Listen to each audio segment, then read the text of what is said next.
नमस्कार दोस्तों, अस्सलाम वालेकुम, चरण स्पर्श, जय श्री राम, सत श्री अकाल। दोस्तों, नारकोटिक्स एनोनिमस के कार्यक्रम में सबसे पहले तो ये जानते हैं कि नारकोटिक्स और एनोनिमस का मतलब क्या है।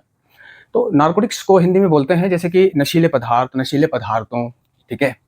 एनोनिमस बोलते हैं गुमनामी, नामहीनता और एक ऐसी स्थिति जहाँ नाम धारण नहीं होता हो।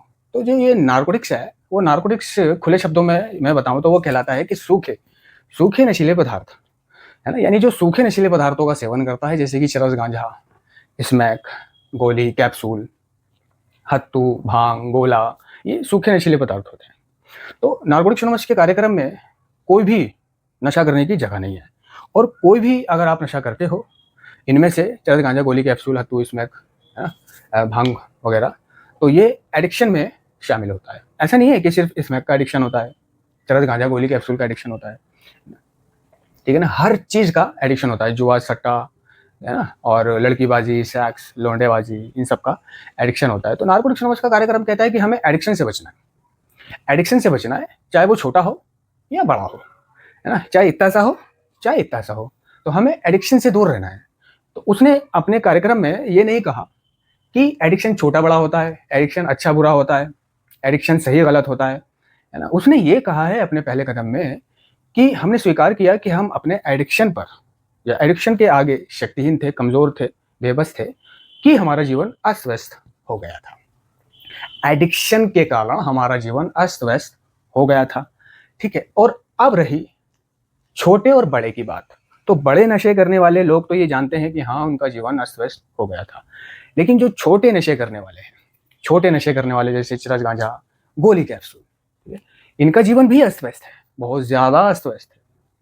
हम इसमें से बात लेते हैं कैप्सूल वालों की, कि जो कैप्सूल खाते हैं, है ना, जिनमें जिनमें से कैप्सूल का नाम आ जाता है प्रॉक्सिवन, ठीक है, स्पास्मो प्रॉक्सिवन। तो ये जो स्पास्मो प्रॉक्सिवन है दोस्तों, ये खाना एक एडिक्शन कहलाता है, ठीक है। और इसको बंदा खाना शुरू क्यों करता है, ठीक है। कई तो इसको जो मतलब ड्रग छोड़ते हैं, स्मैक छोड़ने की कोशिश करते हैं, ठीक है। तो विड्रोल सिंड्रोम के दौरान जो उन्हें तकलीफ होती है, दर्द होता है, हाथ पैरों में ऐठन होती है, नसों में ऐठन होती है ना, गंभीर शारीरिक दर्द जो होता है, तो गंभीर शारीरिक दर्द में राहत देने के लिए स्पास्मो प्रॉक्सिवन दिए जाते हैं। अगर आप किसी सरकारी हॉस्पिटल जाते हो, जो मतलब डी एडिक्शन ट्रीटमेंट संस्था है, सेंटर है, हॉस्पिटल है, वहाँ जाते हो, तो वहाँ आपको स्पास्मो प्रॉक्सिवन का ओरिजिनल ओरिजिनल यानी जो सरकारी होगा, जिसका नाम होगा पार्वोडेक्स, वो देखने को मिलेगा, है ना। एडनोक देखने को मिलेगी, विलियम 5, विलियम 10 देखने को मिलेगी, और ये पार्वोडेक्स यानी स्पास्मो प्रॉक्सिवन का सरकारी कैप्सूल वहाँ देखने को आपको मिलेगा। तो वहाँ पे जो मरीज जो जाएगा दवा लेने के लिए, तो डॉक्टर मरीज की शारीरिक स्थिति और उसके एडिक्शन और उसके खून की जांच, मूत्र की जांच के बलबूते पर उसको वो इन तीनों में से कौन सी दवाई देगा, ये वो जानता है, ठीक है। तो ये सारी ही दवाई दर्द निवारक होती है, क्योंकि जब इंसान नशा छोड़ता है तो क्या होता है उसको, देखो, अगर कुछ ना हो जिसको, है ना, तो वो आराम से नशा छोड़ देगा। और आराम से नशा छोड़कर बस उसे ये पता चलना चाहिए कि मैं नशा दोबारा कर सकता हूँ, ये एक बीमारी है, और अब मुझे इससे बचने के लिए ये साधन अपनाने पड़ेंगे। यानी मीटिंग करनी पड़ेगी, स्पॉन्सर बनाना पड़ेगा, या वो घर बैठे ऑनलाइन मीटिंग करे, जेएफटी वगैरह पड़े। उसको अगर ये पता चल जाता है तो वो दोबारा नशा इतनी आसानी से नहीं करेगा। लेकिन ज़्यादातर केसों में नशा छोड़ने पर जो विड्रॉल सिंड्रोम होते हैं, यानी नशीले पदार्थों का जो प्रत्याहरण होता है, यानी नशा ना मिलने पर जो निकासी होती है शरीर के अंदर से, जहर जो अंदर होता है वो खलबली मारता है, टॉक्सिक, और जिसमें आंसू बहना, हाथ पैरों में दर्द होना, बेचैनी, चक्कर आना, कमजोरी, उल्टी, मतली, जी मचलाना, है ना, पेट में दर्द, दस्त, है ना, कुछ इस तरह के विड्रॉल या प्रत्याहरण उसकी बॉडी में होते हैं, है ना। तो जब ये प्रत्याहरण उसकी बॉडी में होते हैं, जब वो नशा छोड़ रहा होता है या छोड़ने की कोशिश कर रहा होता है, तो ऐसे में उन विड्रॉल सिंड्रोम के दौरान ये कैप्सूल्स, एडनोक वगैरह या ट्रामाडोल वगैरह दी जाती है। ये गंभीर शारीरिक दर्द निवारक होते हैं, यानी नशा छोड़ने पर शरीर में जो दर्द होना चाहिए, ये उस दर्द पर वार करती हैं कैप्सूल्स वगैरह, दवा वगैरह, जिससे वो दर्द रुक जाता है। दर्द रुक जाता है और आदमी या नशेड़ी रिलीफ और बेहतर महसूस करता है। बेहतर महसूस करता है यानी वो ऐसा महसूस करता है कि मान लो उसे कोई टूटन नहीं हो रही है, लेकिन उसका मन, क्योंकि ये एक मानसिक बीमारी है, मन फिर भी भाग रहा होता है नशीले पदार्थों की तरफ। बॉडी फिट हो गई है, दर्द रुक गया है, बॉडी फिट हो गई है, ठीक है। तो अब उसको चाहिए कि बॉडी फिट हो गई है, आराम से सो, खा पी, नहा धो, जिंदगी को जी, है ना, दोबारा से नशा मत कर। लेकिन वो दोबारा से नशा इसलिए करता है क्योंकि ये एक मानसिक बीमारी है। बॉडी तो फिट फॉर हो गई, और जब जब नशेड़ी की बॉडी फिट फॉर होती है, उसमें जान आती है, तो वो दुगनी तेजी से नशे को प्राप्त करने, साधनों और जरियों की खोज करने निकलता है और दुगनी तेजी से नशा करता है जान में, है ना, क्योंकि ये एक मानसिक बीमारी है, ठीक है। और कुछ लोग ऐसे पाए जाते हैं जो विड्रॉल सिंड्रोम के दौरान इन दवाओं का सेवन करते हैं, ठीक है, सेवन करते हैं, और फिर होता क्या है कि उन्हें इन दवाओं का एडिक्शन हो जाता है। ड्रग किसे बोलते हैं? दवाओं को, ठीक है, नशीले पदार्थ, नशीली दवाओं को, नॉर्मल दवाओं को भी ड्रग बोलते हैं। ड्रग माने दवाई, ड्रग फार्मेसी। तो उस दौरान विड्रोल सिंड्रोम के दौरान जब ये वो स्पासमें प्रॉक्सिवन या पार्वोडेक्स, विलियम टैन या सिर्फ प्रॉक्सिवन खाता है, तो उसे इस कैप्सूलों का एडिक्शन हो जाता है। क्योंकि एडिक्शन वो चीज़ है कि अगर आपको स्मैक का एडिक्शन है, मान लीजिए, तो अगर आपको वो स्मैक छोड़नी है, तो उसे छोड़ने के लिए आपको किसी दूसरे नशे का, जैसे कि गोली, कैप्सूल, इंजेक्शंस, कुछ भी, किसी दूसरे नशे का सहारा नहीं लेना है।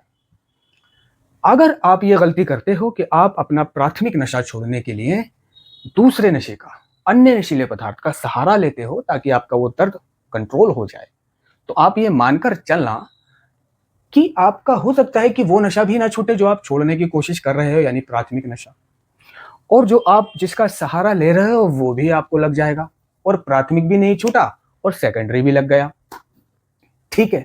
कुछ ऐसे लोग होते हैं जो प्राथमिक छोड़ देते हैं, ठीक है, लेकिन वो सेकेंडरी करने लग जाते हैं, है ना। तो जो उन्होंने गोली, कैप्सूल का सहारा लिया था छोड़ने के लिए, वो उसका सेवन करने लग जाते हैं, ठीक है। अब कार्यक्रम क्या कह रहा है कि हमने स्वीकार किया कि हम अपने एडिक्शन पर शक्तिहीन थे, कि हमारा जीवन अस्त व्यस्त हो गया था।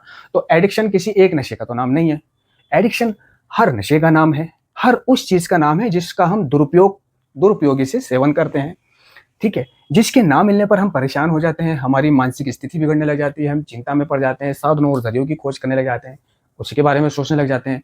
माँ बाप, भाई बहन, बीवी बच्चा, समाज, बिरादरी, दुनियादारी, किसी के दुख से कोई मतलब नहीं होता, सिर्फ अपना दुख, वो चीज मिल जाए और पी ले। तो एडिक्शन उस चीज का नाम है ना। तो नार्कोटिक्स एनोनिमस का कार्यक्रम में किसी भी नशीले पदार्थ को इस्तेमाल करने की कोई जगह नहीं है। नार्कोटिक्स एनोनिमस का कार्यक्रम ये नहीं कहता कि आप एक के बदले दूसरा नशीला पदार्थ इस्तेमाल करो, क्योंकि अगर आप ऐसा करते हो तो ना तो आप पहला छोड़ पाओगे और दूसरा भी लग जाएगा, ठीक है। तो ये दर्द निवारक कैप्सूल और दर्द निवारक दवाएं जो वो एडिक्शन छोड़ने के दौरान इस्तेमाल करता है, फिर वो इनको करने लग जाता है। इसी तरह जो निकोटीन छोड़ता है तो वो निकोटेक्स का इस्तेमाल, मतलब सहारा लेता है, च्युइंगम जो होती है। अब वो पाता है कि वो बीड़ी, सिगरेट, गुटखा, वो सब तो उसने छोड़ दिया, लेकिन वो पा रहा है कि उसे अब निकोटेक्स का एडिक्शन लग गया, वो निकोटेक्स खरीदता है। निकोटेक्स जैसे जैसे बिकती रही, है ना, निकोटेक्स और इसके निकोटेक्स नाम से रिलेटेड और जो कंपनियां हैं, तो जैसे जैसे आदमी इसका आदी होता चला गया और ये, है ना, लोग इसका ज़्यादा सेवन करने लगे, लोगों ने बीड़ियाँ, सिगरेटें छोड़ दी और इसका सेवन करने लगे, वैसे वैसे इन चीज़ों के रेट बढ़ने लगे। रेट बढ़ जाते हैं, फिर क्या होता है, जो 100 की मिल रही होती है वो 150 में मिल जाती है, फिर 150 से 200, 250, 300, 350, 400 ऐसे पहुंच जाती है। फिर जिसने निकोटेक्स का सहारा लिया था बीड़ी सिगरेट छोड़ने के लिए, अब वो 250, 300, 400, 450 रुपए की वो निकोटेक्स खरीदनी पड़ती है उसको। अब उसको हर बार निकोटेक्स खरीदने के पैसों का इंतजाम करना है। अगर वो गरीब है तो कैसे करेगा? चलो अमीर लोग तो निभा लेंगे, बहुत पैसा है, कोई बात नहीं, कारोबारी लोग, चल भाई एक बार ले लेंगे और कुछ दिन, 3-4 दिन चल जाएगी, है ना। लेकिन गरीब लोग, लेकिन अगर अमीरों से भी पूछा जाए तो वो इस निकोटेक्स से परेशान है, अंदरूनी तौर पर वो इस निकोटेक्स से परेशान है कि भाई इसका खर्चा, अब ये नहीं मिलती है तो इसके विचार घूमते हैं, इसकी टूटन होती है, पैसे हो ना हो, खर्चे क्यों हो, इसको लेना पड़ता है, मैं परेशान हूँ। यानी परेशानी का दूसरा नाम अस्त व्यस्तता है। कार्यक्रम क्या कह रहा है कि एडिक्शन की वजह से हमारा जीवन अस्त व्यस्त हो गया था, ना कि सिर्फ नशे की वजह से। तो अगर आप कोई सा भी एडिक्शन करते हो तो उसकी वजह से आपका जीवन अस्त व्यस्त है।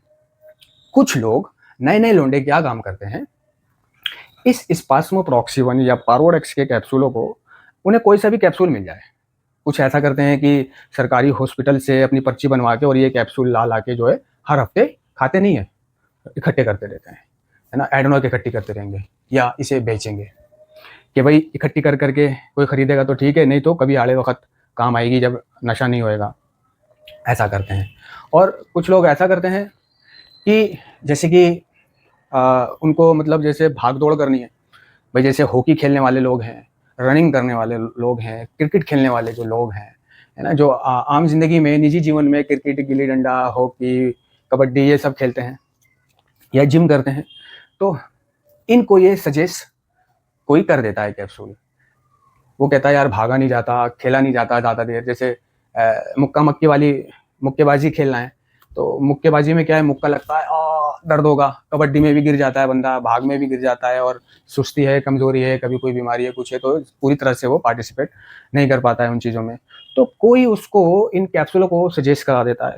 जो इन कैप्सूलों को उन्हें सजेस्ट करा रहा है तो वो ये समझें वो कैप्सूल सजेस्ट कराने वाला उसका दोस्त नहीं है, वो दुश्मन है उसका, है ना। ये तब तो समझ नहीं आई होगी जब उसने सजेस्ट किया होगा, ये अब समझ आ रही होगी जब आपको इसका एडिक्शन लग गया।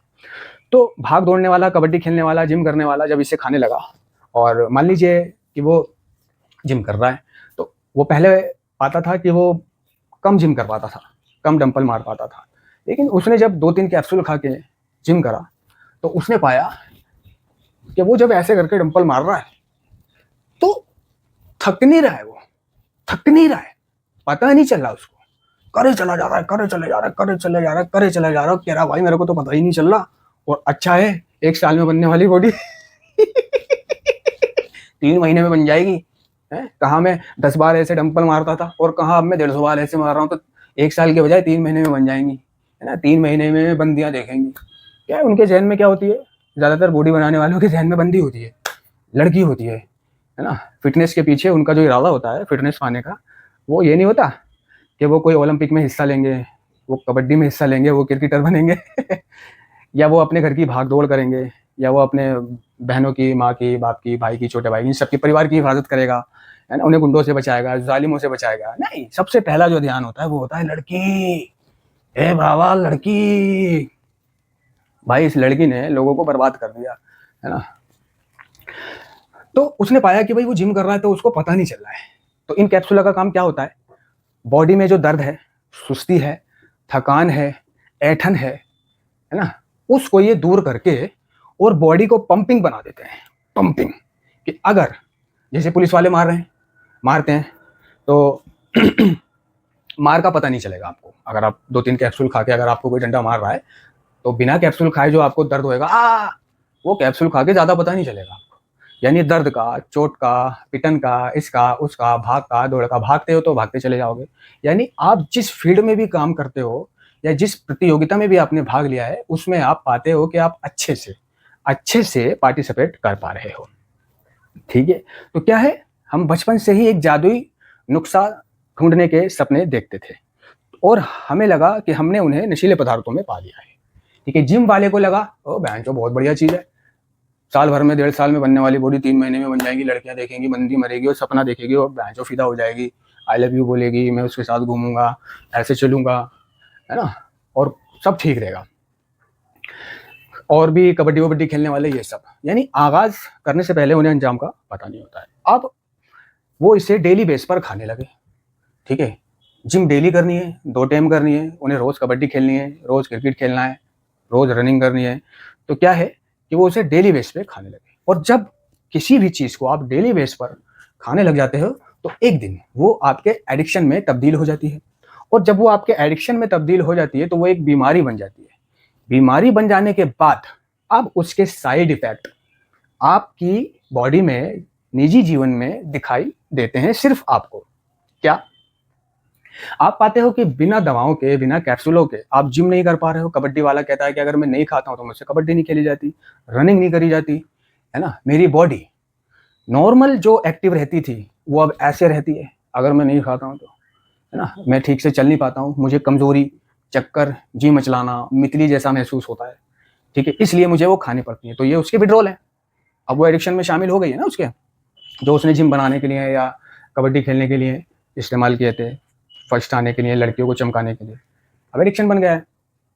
ठीक है, तो कार्यक्रम क्या कह रहा है कि एडिक्शन की वजह से हमारा जीवन अस्त व्यस्त हो गया था। हमने ये स्वीकार किया कि हम अपने एडिक्शन पर शक्तिहीन थे। ठीक है, जिसकी वजह से हमारा जीवन अस्त व्यस्त हो गया था। अब कैप्सूल खाने वाले बंदे का जीवन अस्त व्यस्त है। उससे पूछो कि कोई उसको बस जादू की ऐसी झप्पी दे दे कि वो कैप्सूल छूट जाएंगे, वो ये चाहता है। दवाओं का सेवन करना छूट जाए उसका, वो ये चाहता है ना।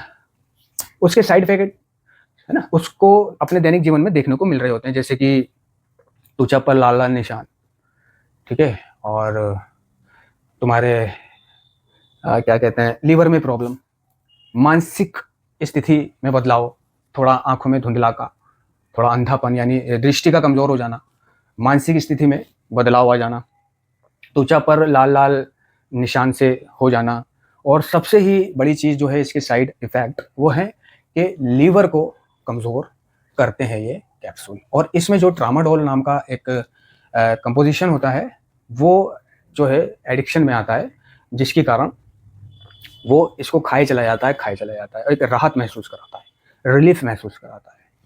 ठीक है ना। तो उसका लीवर धीरे धीरे वो कैप्सूल खराब कर रहे हैं।